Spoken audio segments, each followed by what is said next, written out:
Welcome to Critical Issues, Alternative Views. I'm Ron Kramer from the Department of Sociology at Western Michigan University, and I serve as the host for the program. Joining me today is one of our regular commentators, Don Cooney. Don is a professor in the School of Social Work at Western Michigan University, and he is also the Vice Mayor of the City of Kalamazoo. Our special guest today is Paul Clements, no stranger to the show. We've had Paul on a number of times. Paul is a professor in the Department of Political Science at Western Michigan University and has run for Congress on a couple of occasions and is a keen observer of the political scene. So welcome, Paul. Glad to have you back on the program. Nice to be back. Good, Paul. Well, very interesting. I met up with Paul at a concert on Saturday night last week. It was a concert for Kalamazoo Nonviolent Opponents of War, and I want to send out congratulations and gratitude to Karen Chadwick, who did a fantastic job of organizing this concert. We had the Corn-Fed Girls and Caitlin Rose and Matt Groves, and it was an excellent concert and a great fundraiser for KNOW, and Karen made sure that that all came together. And Paul was there, and we chatted, and I invited him to be on the program today. And I said, well, you know, you asked me what we're going to talk about. And I said, well, you know, we've got the healthcare issue, and Upton's fingerprints are all over that, and we should talk about that. And then, of course, there's the firing of Comey, Jim Comey, the director of the FBI. We probably should talk about that a little bit. And then we joked with each other, well, whatever other outrageous things happen. Right. And little did we know, I mean, every day it seems like there's been another event that has come out related to the investigation of the Trump administration and possible obstruction of justice, and now the talk of impeachment has heated up quite a bit. So I thought we would try to focus on those things if we Yeah. can work our way through all of that, and we'd still like to devote some time to the healthcare issue. Sure. But let's start with the Trump administration, and of course it was on May 9th that President Trump fired James Comey, the director of the FBI. He's in the middle of his 10-year term. And so again, the firing of Mr. Comey at the time when the FBI is carrying out an investigation of possible connections between the Trump administration, the Trump campaign people, and Russia, and perhaps Russia's alleged attempts to interfere with the U.S. election. So that was an ongoing investigation. And of course, immediately, the White House staff, the public relations people come out and they say, oh, this was the decision of the Deputy Attorney General, Mr. Rosenstein, and President Trump just approved it once Rosenstein recommended that he be fired. Well, of course, the very next day, the President himself blows that up by giving an interview to NBC News and basically say, well, you know, it's this Russia thing and the investigation, and that was primarily on my... I was going to fire him anyhow, and so it was clear that it was Trump's decision from the very beginning, and that Rosenstein was just asked to write a kind of a memo to back it up in some way. And this is a pattern, of course, with this White House. So let me just work through some of the other critical events that came out then, and then we can come back and pick them up. So at that point, this is the big news, but then we find out that the very next day, the president meets with several Russian officials, the foreign minister, Sergei Lavrov, and Sergei Kislyak, who's the ambassador.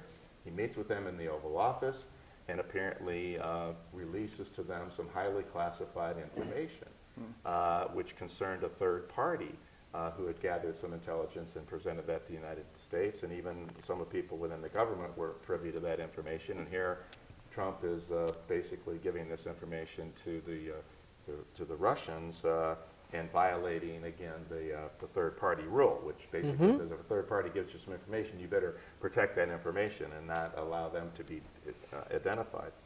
So that happened. Again, we get the false PR right away, saying, you know, McMaster's the head of national security comes out the next day and says, well, he didn't identify the method and the source, and he gives this whole long spiel, and it turns out, of course, well, Trump didn't do any of that, but he didn't address the critical question. Did he release classified information? Which, of course, he did. So, again, you get this feint from the White House staff, you know, giving you a false story, a false narrative. Then, of course, the president comes out the next day and says, well, I did give him this information, and, you know, I can do that. I can reclassify information.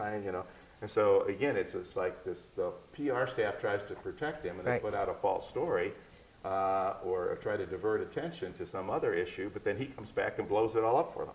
And he undercuts these guys' reputations tremendously. Oh, yeah, I wouldn't want to be Sean Spicer. Well, let's just advance the narrative here to get the other big issues in, and then we'll try to piece them together.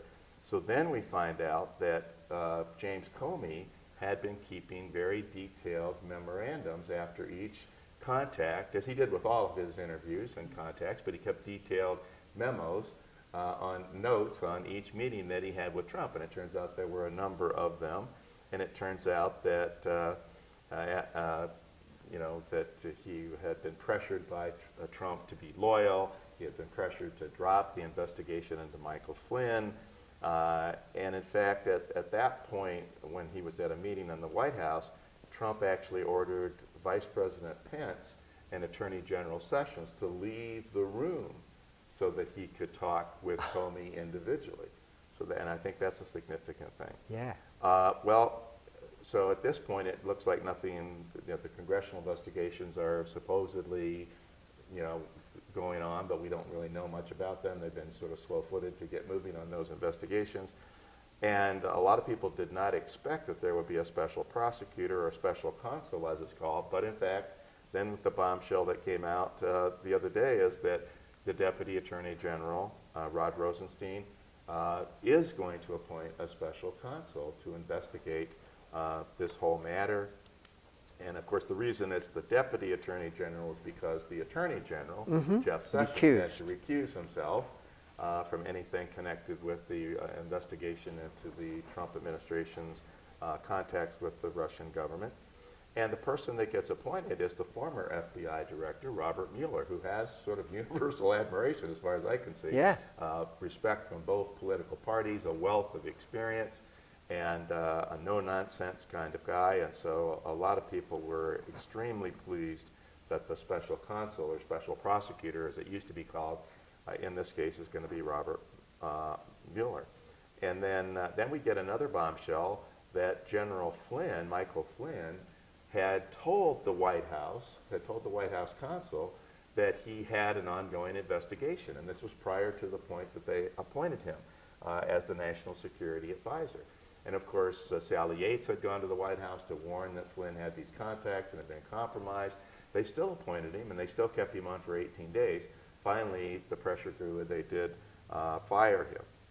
So all of this, of course, has led to a lot of calls for impeachment, charges of obstruction of justice. So that's sort of the outline of what's been happening. So how do we make sense of all this? So Paul, what's your take on this, starting with the firing of Comey? How do you interpret and make sense of what's been happening with the Trump administration on this issue? Well, that's a big one. In a sentence or two. Well, I think that, in terms of the question of impeachment, just to get it out on the table, we have to understand that impeachment is not, in the first instance, about whether someone has broken the law or not for the president. It's about whether the Congress and the Senate and the Republican majority in the House and the Senate, whether they believe that the president needs to stay or go. So this is going to be a political decision. Yes. Whichever way it ends up playing out. That being said, going back to the very original issue with the firing of Comey, this is something. It's a very complicated flow of events, but the basic story is that you have the FBI. The director of the FBI, the head of the FBI, who's investigating you, and you fire the guy, all right? I mean, what you're basically saying is, oh my goodness, are you looking into something that I have done that is going to be, illegal or enormous embarrassment, or would give the Congress the evidence to show that I have not been representing the interests of this country adequately, and you fire the guy, So that, just on the very face of it, that looks the timing really bad, right? On the face of it, that's obstruction of justice. That's obstruction of justice, exactly. And then, the rest of this is just sort of beginning to unfold. And what we've seen in the past, when you have these sorts of investigations, is that more and more people get involved. They undermine the effectiveness of the White House, that oftentimes, sometimes you see a cover-up. Oh, yeah. The cover-up might be worse than the original offense. Right. But the question of is Trump going to be able to maintain the confidence of the American people, but particularly of Congress, of his adequacy as president, when he has in so many ways undermined it? I think that's really the question that we face right now and going forward. Right. These are self-inflicted wounds. I mean, he's the one that's doing this and paralyzing the government. And I really think the question is, the Republicans have made a deal with him. You're going to sign whatever we put in front of you, and in return, we're not going to touch you. How long can that go on? We're getting closer to the 2018 election, and eventually they're going to have to make a stand. They're going to have to decide, is it worth it to stick with him, or are we going to take a stand where we need to take a stand? I think that's the question at the Republican, because it really depends on him. I don't know, anybody saw Tom Friedman, no great liberals article this week. He said he doesn't think they will do it. He don't think they will take a stand against him. So he says the most important thing, the only thing that counts, is electing Democrats next year to Congress. So we'll see. Now, some Republicans have started to waver.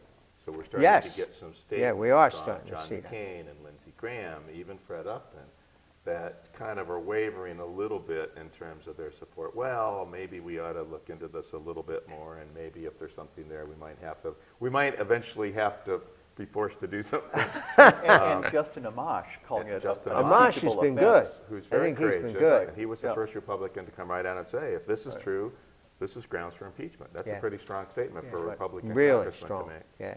Now, I just want to also point out that when Trump talked about the firing of Comey, he also tried to say 3 times, Director Comey told me I was not personally Right. under investigation, Yeah. which probably is not true. I don't think Director Comey would have given him such a statement. That's not in his character, and it's not really what a professional law enforcement person would do in that case, because even if he wasn't directly under investigation at that moment, who knows where the overall investigation was going to go. And then, a couple of days later, President Trump, as he is wont to do, tweeted that basically Comey better not Right. testify to Congress because there might be tapes of our conversation.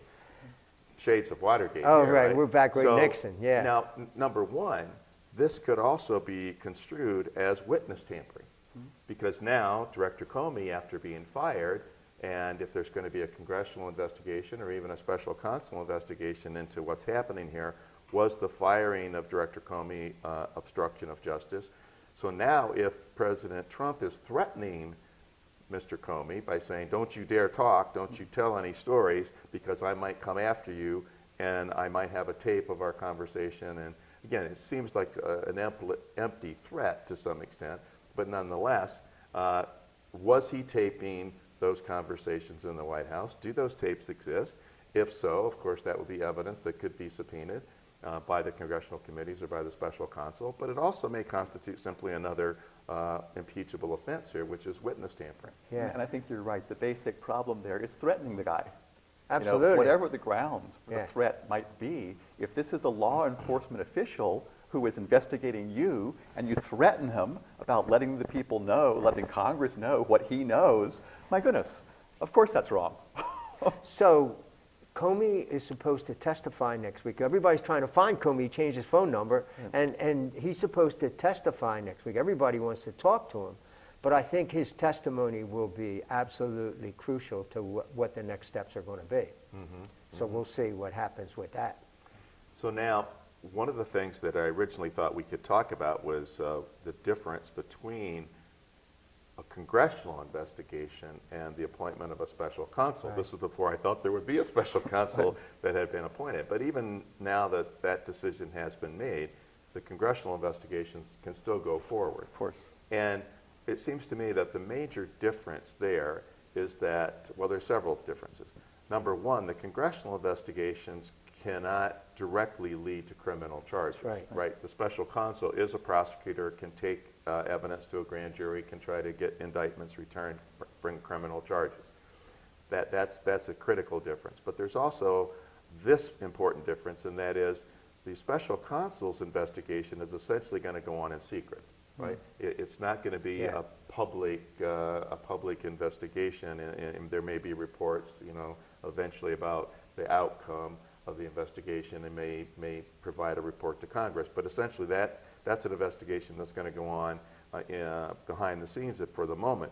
Whereas the congressional investigations are public hearings for the most part, and public reports. And so it seemed to me that it's important for both of these types of investigations to go on. And if we remember our Watergate history, both did happen during Watergate. Famously, there was the special grand jury that was convened, and the special prosecutor, Archibald Cox, who was carrying out the criminal investigation. But the very famous Senate Select Committee, which was looking into the 72 election, but became known as the Watergate Committee. Yeah. I mean, that wasn't their title, but that's what they came to be called. Sam Ervin, the Democratic senator from North Carolina, was the chair of that committee. Howard Baker, Republican senator from Tennessee, the ranking Republican member, gained fame during those hearings. He was the one who famously asked the question, what did the president know, and when did the president know it? And presumably, of course, what did he do or not do after he had that information? Right. And of course, this is when John Dean became famous, the White House counsel who had participated in the cover-up initially, would eventually go to prison and serve time for his role, but was the whistleblower who came out and made very strong statements in that public setting, televised hearing. Yeah, we were talking before we went on the air about how my brother and I would religiously watch those hearings and compare notes, and it was a day-to-day kind of thing. It was huge news at that time in the summer of 1973 when the Senate Select Committee was meeting. So that very public investigation was being carried out, and we learned an awful lot about Watergate at that point. But at the same time, the grand juries were being convened, and the special prosecutor was meeting, and eventually that would result in specific criminal charges. Well, we were also joking before the show that you guys were in college and you were paying really careful attention. I was in junior high. I was beyond college. You were past college, okay, but you were. So I think many of our listeners also may not, watching this show, may not sort of have been glued to the TV as closely as you guys were at that time. But part of the issue here is that as the special prosecutor, this investigator, as that is proceeding, because that can give criminal charges, and it's following each individual within the administration to see, what did they do, what may have been illegal that they will have done. And unfortunately, with this president, he is so prone to throwing his people under the bus. Absolutely. He may be like telling his staff, you need to say this, it's a lie. Yeah. And I'm not sure how well the law covers you up from lying just because the president, I just don't know the law on these issues. However, I don't think that's part of executive privilege to lie to a prosecuting attorney. But if you look at the other side of it, the congressional investigation, this is both on the one hand political, about how the people in the Congress are understanding the political acts of the president in terms of not whether he's breaking the law, but whether he's promoting the well-being of the American people and the good of the American public and protecting the Constitution. And so in the congressional investigation, the role of Russia plays a critical role that it does not play in the special prosecutor. Okay. Because one of the questions, of many questions for Congress, is was Russia interfering with the last election? And obviously, if they were, that's unacceptable. Yeah. And therefore, what needs to be done about that in terms of dealing with the people who may have cooperated with Russia, but also in terms of making it so that this doesn't happen again. And then there's the question of payback. Are there going to be any consequences for Russia? Now, I don't think that's I mean, if Russia's trying to interfere, I don't think that would come as an enormous surprise to Right. anyone. I mean, we I don't know think that. it would have an enormous effect on our relationship with Russia. But those are the kinds of questions that are going to come up in the congressional investigation that just won't be part of the special prosecutor piece of the puzzle. Well, how about the collusion piece? I mean, I think that's the next step. Okay, did they interfere? Right. Okay. Was But there then, improper contact? was there improper between contact? Was Trump there administration coordination? official and Yeah. campaign And Trump officials? has said there was no improper conduct at all from any of my staff, at least I didn't. That's sort of almost an That- exact quote. Well, that's Okay. that's sort of the whole thing. Because all these guys that go out and make these statements, and the next day he undercuts them Right. and says the exact opposite.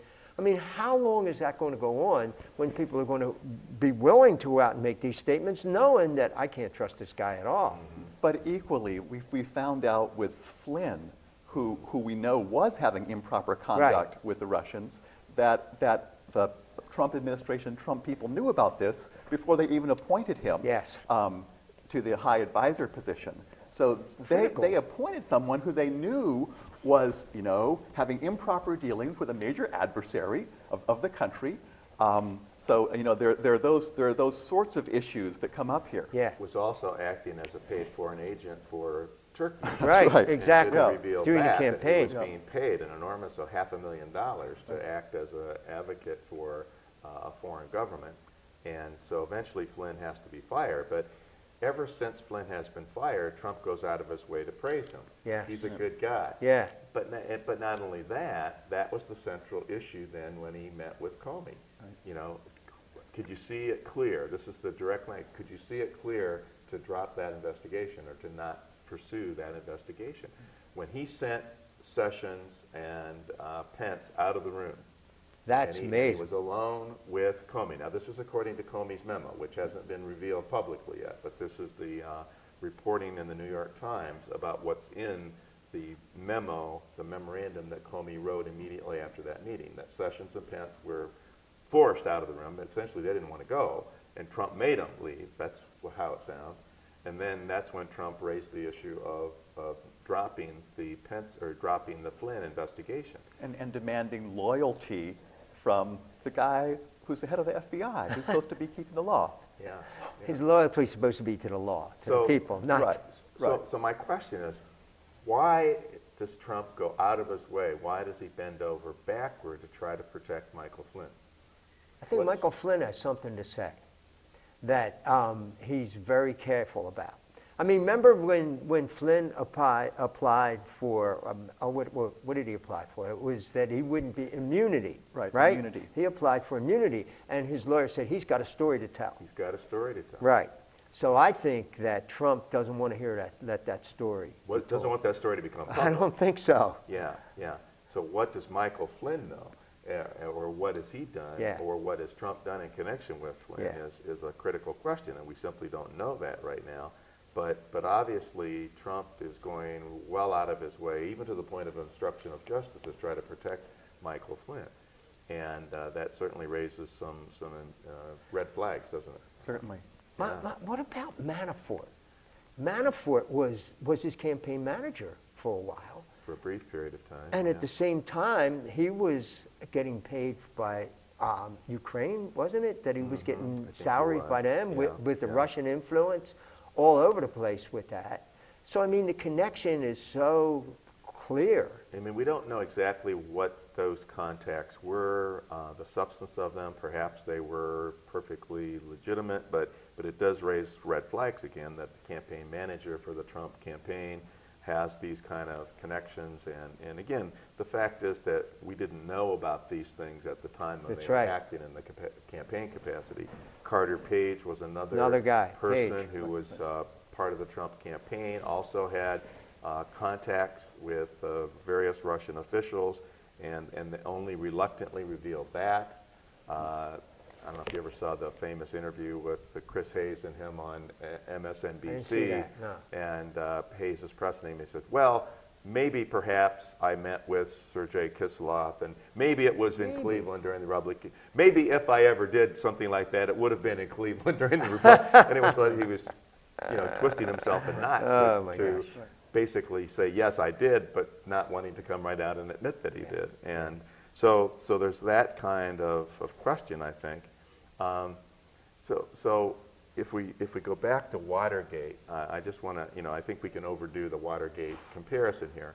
But there is another important connection here, and that is during Watergate, you had what was called the Saturday Night Massacre. Yes. So Richard Nixon decided he did not want the investigation to go any further. Yep. And so he wanted Archibald Cox out, Chief the investigator special Cox gotta prosecutor. go. So he ordered the Attorney General at that time, which was Elliot Richardson, to Yep. fire the special prosecutor, which was within his legal purview to do.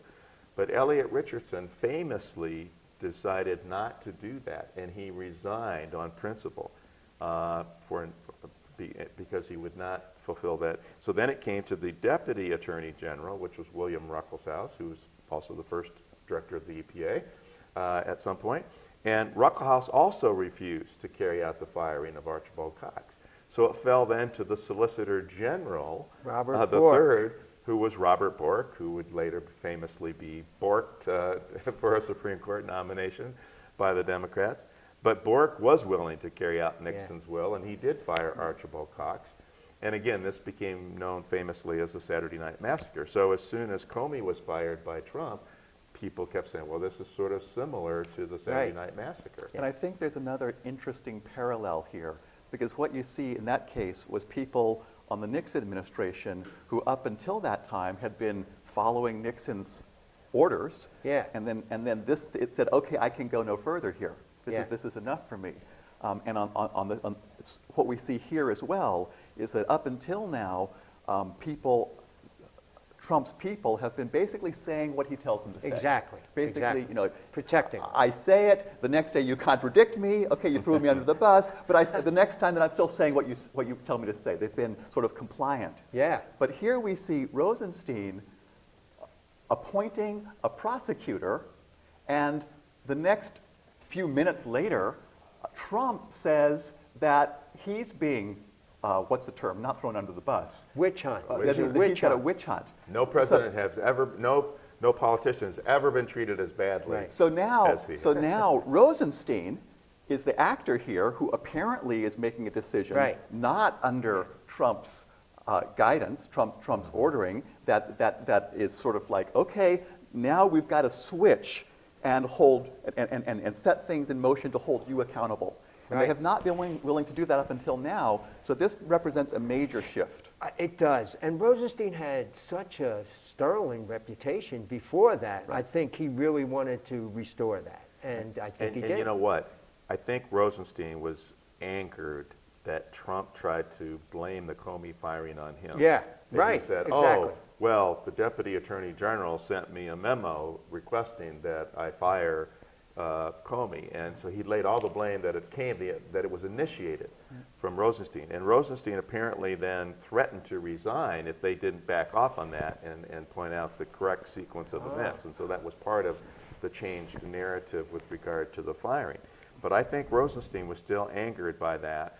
And Oh, yeah. when the pressure grew, when these other memos started to come out, and especially when he became aware that Comey had kept meticulous memos of all the contacts with Trump, I think Rosenstein said at this point, I've got to do this. And, Right. and I think being angry at the Trump people for trying to throw him under the bus Yeah. and lay the blame on him. And then I think also, this is why I brought up the Saturday Night Massacre, because to this day, Elliot Richardson and William Ruckelshaus have a place of honor Yes. in American history Yes. because of their refusal Yeah. to go along with Nixon.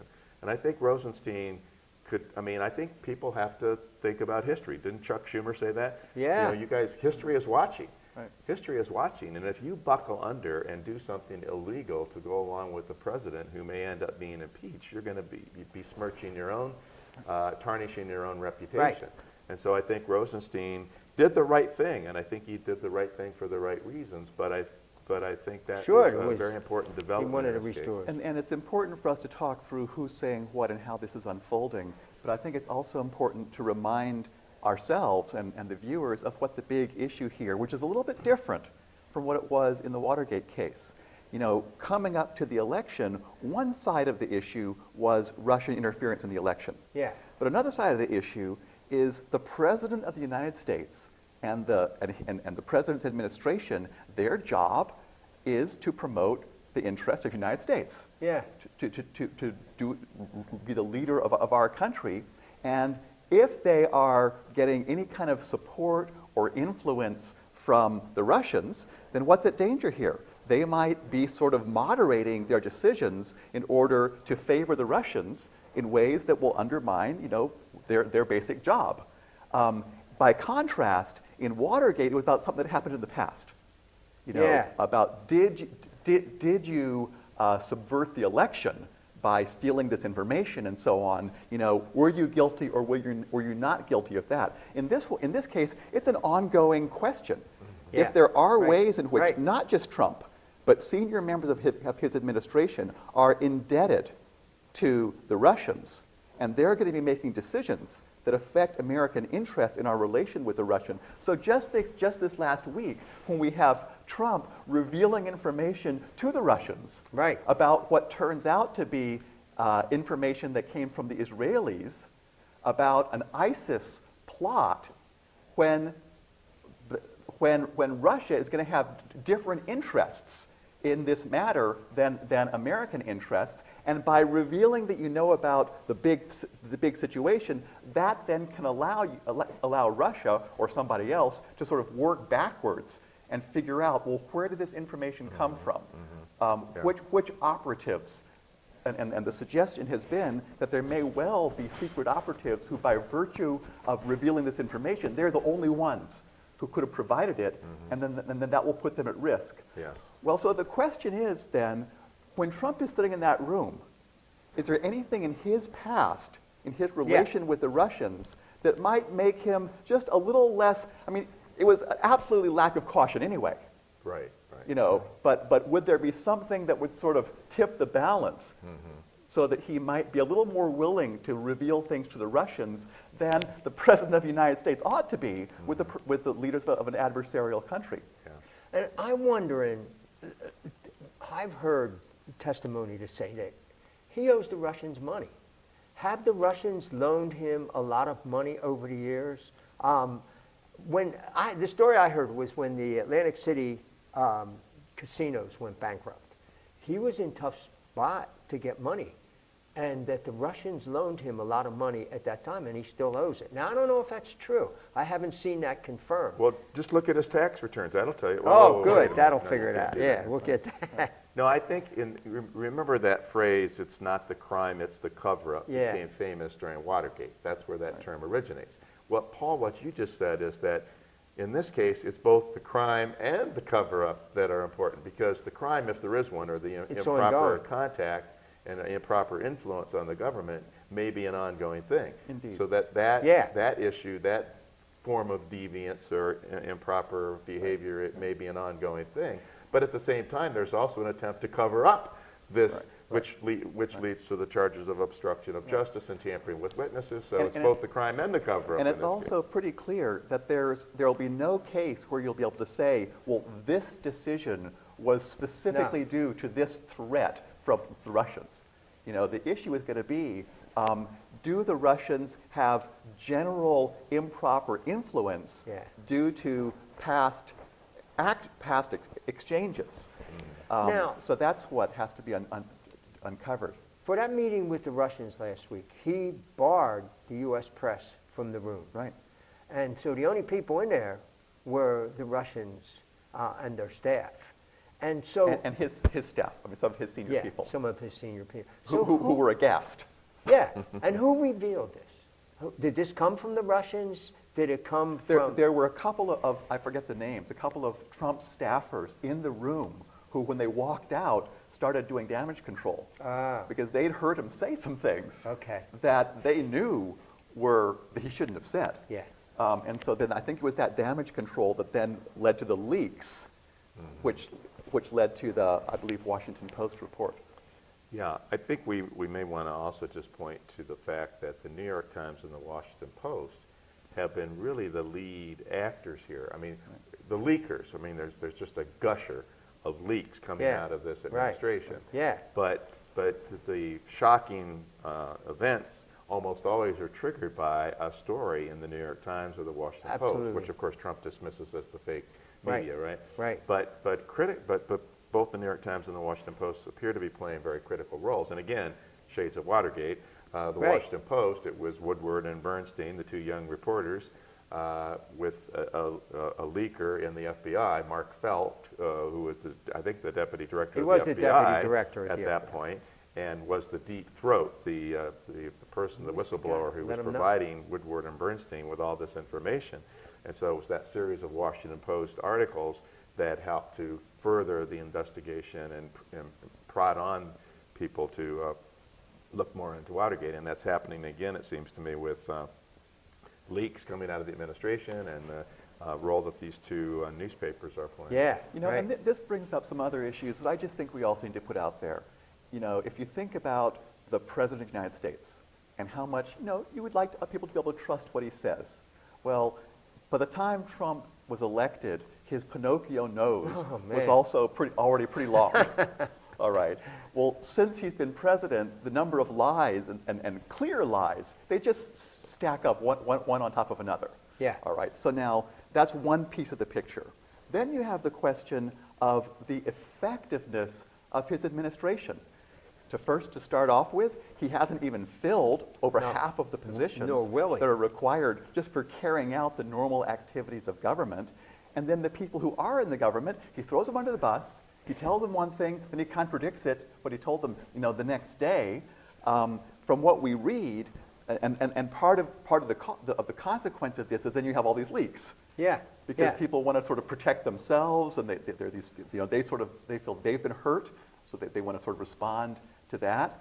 And what we have here, I mean, I'm going to say we're not delighted with a lot of Trump's policies. So from that perspective, you know, maybe he can't implement some of the things that I'm just as glad that he can't implement it. But it's not good for the country. It's terrible not good for the country to have a completely ineffective White House. No. Because, I mean, who knows what issues are coming up every day that the government ought to be dealing with. Right. And if they don't work their way through, the bureaucrats can't make these decisions on their own.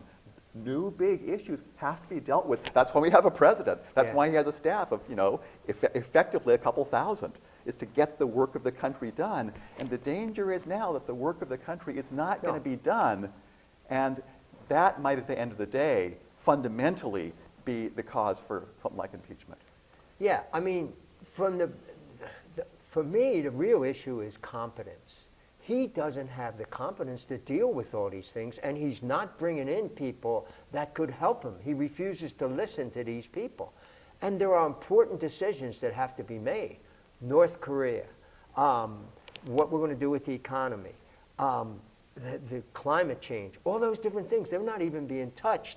And he does not have the competence to deal with them. And so those issues drag on, and they need a response, and we don't have anybody doing it. You know, he made a lot of promises during the election about how your health care is going to be cheaper and your insurance is going to be guaranteed and it's going to be better quality. It's going to be the best, cheapest health system any country has ever had. And you look at his health care plan. Horrible. It's a complete disaster. Yeah. You know, it's going to dramatically reduce Medicaid. You know, there are so many seniors in nursing homes where the coverage comes from Medicaid. Yeah. I have so many friends who got insurance for the first time with the subsidies coming out of the Affordable Care Act. So Yeah. much of that is going to be 24 million people thrown off their insurance. A direct contradiction Yeah. to the promises, Absolutely. the promises that he's made. This is just one example of how his policies are really both inconsistent with his promises and I think fundamentally pretty harmful to the country. So this is just sort of one more piece of this picture as it moves forward. Yeah, right. Let me raise this question. What if the evidence comes out, there was obstruction of justice, witness tampering, improper contact, and the impeachment proceedings begin, and Trump resigns, as Nixon did when it became clear that Congress was going to impeach him and convict him. And then what happens? Does Vice President Pence become president? And Yeah. what does that mean for healthcare and climate change, and because to some extent Pence's policies are no better, he may be a smoother operator, more competent at working with the Congress and getting things done. So is there a trap for Democrats and progressives in the sense of if the impeachment process does, and it may have to because of what Trump has done. Yeah. It may have to work out that way, but is there a trap with regard to impeachment if Mike Pence takes over? Well, I mean, the first thing is you don't play politics with impeachment. That impeachment has to do with the fundamentals of the case, and the fundamentals of the case here is Trump doing his job. He's not doing his job. So if that were or if it's breaking the law in a serious way, and if that's the case, then regardless, and I think that in many ways Pence, for some kinds of issues, might be more consistently, effectively conservative than what Trump is. And so from a progressive point of view, in some respects, that might be more harmful. But let's be clear, let's take first things first. Yeah. Here's another question I have for you, Paul, about the impeachment process. Should it be the Democrats that are taking the lead and pushing that issue, or is there a danger in them being the ones to lead this and picking off the Justin Amashas and a few other Republicans, or should the Democrats sort of insist that it's the Republicans who are the majority in both houses, that it's the Republicans who have to take responsibility for this president and this mess, and that it has to be it will have to be eventually anyhow, right? A substantial number of Republicans would have to come over in the House, and as well as in the Senate, you'd need 2/3 to convict. Should the Democrats be insisting that, it's the Republicans that are out there leading the charge for impeachment, rather than it being seen as a Democratic Party movement to impeach the president? Do you see a danger there? I think the way the numbers work is it can't possibly move forward without, as you say, a substantial number of Republicans getting on board. Right. So I think that the Democrats, quite properly, if we look at the way Republicans have played this so far, they've tried to protect Trump at every turn. That's been the case. So when Trump tells lies, then they try to sort of give some sort of explanation to why it's not such a big deal. Alternative truths. Yeah. Alternative truths. Yeah. Right. So I think it's quite proper for the Democrats to say, look, this is what's unfolding. These are the illegal or harmful, unpresidential things. This is how it's hurting the country. And if they think it's cause for, when it's cause for impeachment, say we think it's cause for impeachment. That's not going to go anywhere under the current politics until you have a big enough number of Republicans who are willing to buck the president, at this point buck Paul Ryan, and say, okay, we're going to hold this guy accountable. So I guess I just disagree with the premise of your question, or I should say that yes, it's appropriate for the Democrats to call for this, but it won't go anywhere until enough Republicans come on board, and then it'll be those Republicans who really, it's their decision until the 2018 election. The question of whether we're going to have an impeachment is going to be determined by Republicans, not by Democrats. Okay. And the Republican decision is going to be made especially on what kind of pressure they're getting from the people. Right, and let's be clear about the politics of this. All right, the question facing the Republicans is when you've got a Republican president, all right, they have a lot of things that they want to push. It's this deal. We will say yes to you as long as you support us. Right. Right. So when they talk about impeaching the president, they're talking about undermining their ability for a substantial period of time. It may be that after some point of time, Pence might, would take over, but the whole impeachment process and the fact of impeachment is a very harmful thing to your party. So right now, as Trump is a president, if they choose to attack him, what they're saying is they're prepared to give up his support for their agenda as long as he's the president. So it's a very serious political move to attack your own president. So they've got to see not only that it's the right thing to do, but it's the right thing to do, and also politically it makes sense for them, And that's where it comes down to, as you say, the American people. Because it's when and here again, it's not the majority are already against Trump. Yeah. Overwhelming majority. It's those, 37, 38% of the country who were Trump supporters. And it's when some proportion of those 38% say, the stories we've been getting to this guy, and again, they've been believing his stories all along. They've been believing the fake news all along. Mm-hmm. But when somehow it gets to be too much for some portion of them, and they say, no, my goodness, this guy is really hurting us. This guy's really hurting us, this guy's really hurting the country. That's when we're going to see people like Fred Upton, other Republicans in Congress, beginning to reevaluate and think about, maybe President Trump is not adequate as president. Mm-hmm. But their safety net is Pence, because Pence will go along with what they want to. So if it was somebody else that was the vice president that was a little bit more moderate, that would be a different thing. But Pence, he'll go along. And if I were Trump, because of Pence, I'd be a little more worried about the congressional investigation. That's right. Mm-hmm. That's right.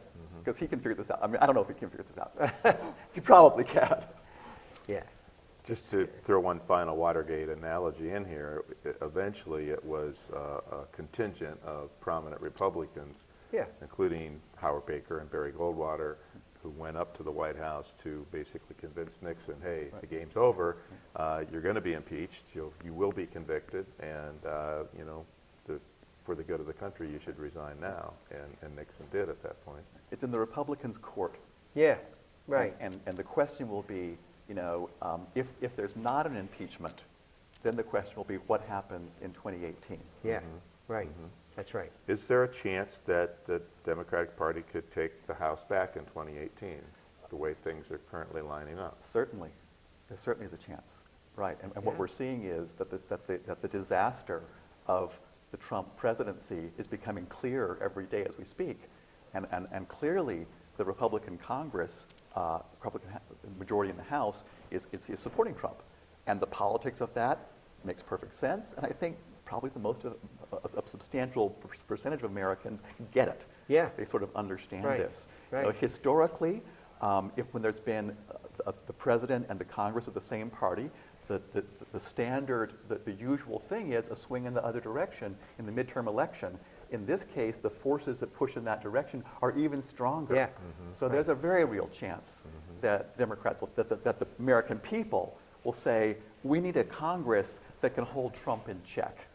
And when we look at the other things that are happening, like the health care bill, and the people that were supporting him are going to be the ones most hurt by this whole thing, that adds to the momentum for the Democrats. Yeah, I mean, he made all these promises to people about improving their health care. And they're going to experience, that even before the Republican health care bill is passed, just the fact of the uncertainty that it introduces is already causing insurers in Republican states to either raise their rates or to drop out of the market. So this is having immediate impacts on a lot of Americans, Trump supporters, as we speak right now. And this is only going to get worse. Yeah. And then there are little issues like climate change, where we see that in the New York Times today, they're saying, well, no, it might not be, 20 inches of ocean level rise this century before 2100. It might be 6+ feet, which would be an utter economic disaster, a humanitarian disaster all over the world. Yeah. This has not been a high priority issue for most Americans, but it might become a higher priority issue as people come to understand just how utterly serious it is for them and for their children and for humanity. And I think the storms, the terrible storms that are going on, are bringing it home to a lot of people. Right. So, So we love to talk about climate change. We covered it here at this table. I know we have. And we have a lot on this program. But Paul, we just have maybe 5 minutes left or so. I want to go back to the health care bill the Republicans passed a couple of weeks ago.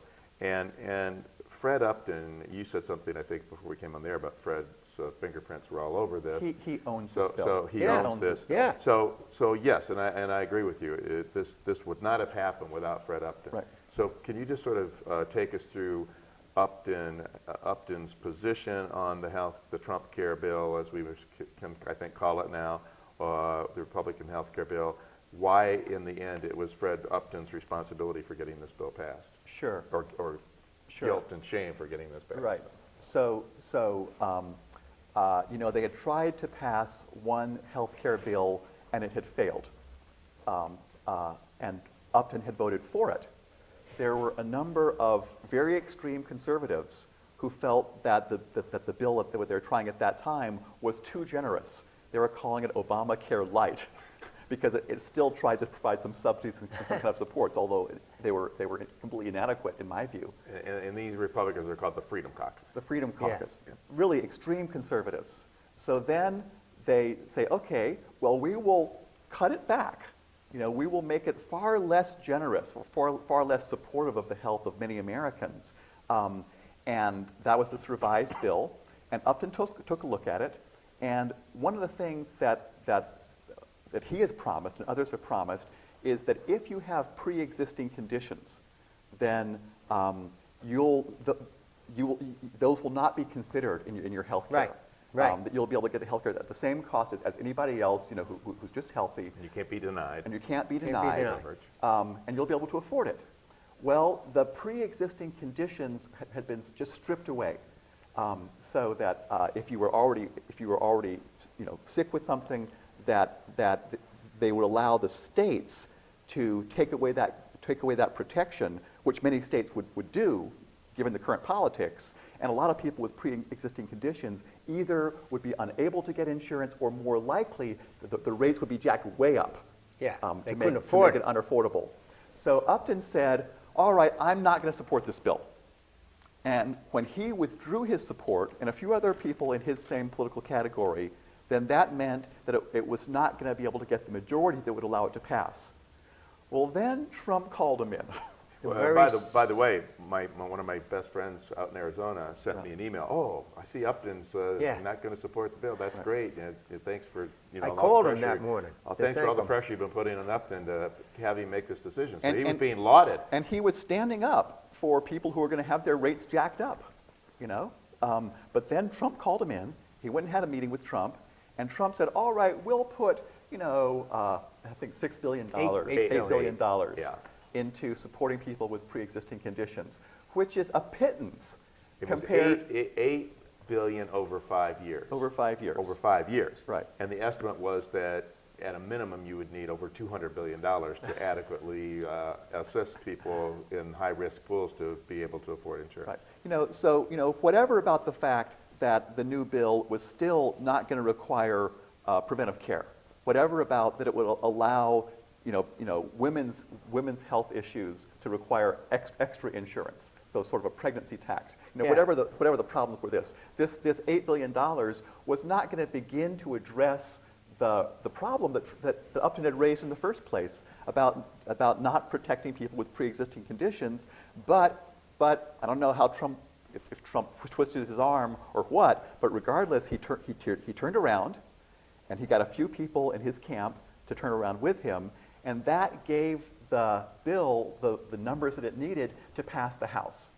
Yeah. So Fred Yeah. Upton personally is responsible for this Republican health care bill. You call it the Trump health care bill, let's call it the Trump-Upton bill. Yeah, definitely. I The think Trump-Upton bill. I like that better. Because he's responsible Yeah. for its passage.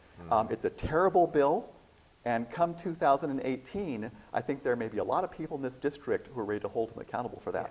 Yeah. Immediately after the vote was successful, the Republican congressmen and women went up to the White House and had a big party. Yeah, And drank in a the lot Rose of beer, Garden. and were celebrating and hugging and high-fiving, and Fred was there. He was prominent among the party goers. And it's pretty unprecedented for the House of Representatives to go party just because the bill passed the House. It still has to go to the Senate, and the Senate's obviously going to change it, and it'll have to go to conference, and it will be changed more. So the bill that they passed is in no way, shape, or form probably eventually going to survive, but there they are celebrating. And I think what that showed was that this was always a political statement this was always about jabbing Obama in the eyes. Yeah. This was always about tarnishing Obama and Obama's reputation. That's what this was really a symbolic vote for them in a lot of ways. I mean, there's a lot of substantive issues involved here too, but at some level, this was always about stripping Obama away from any credit for improving the health care of the American people, and again, poking him in the eye over one of his signature accomplishments. So, yeah. Don, any final thoughts?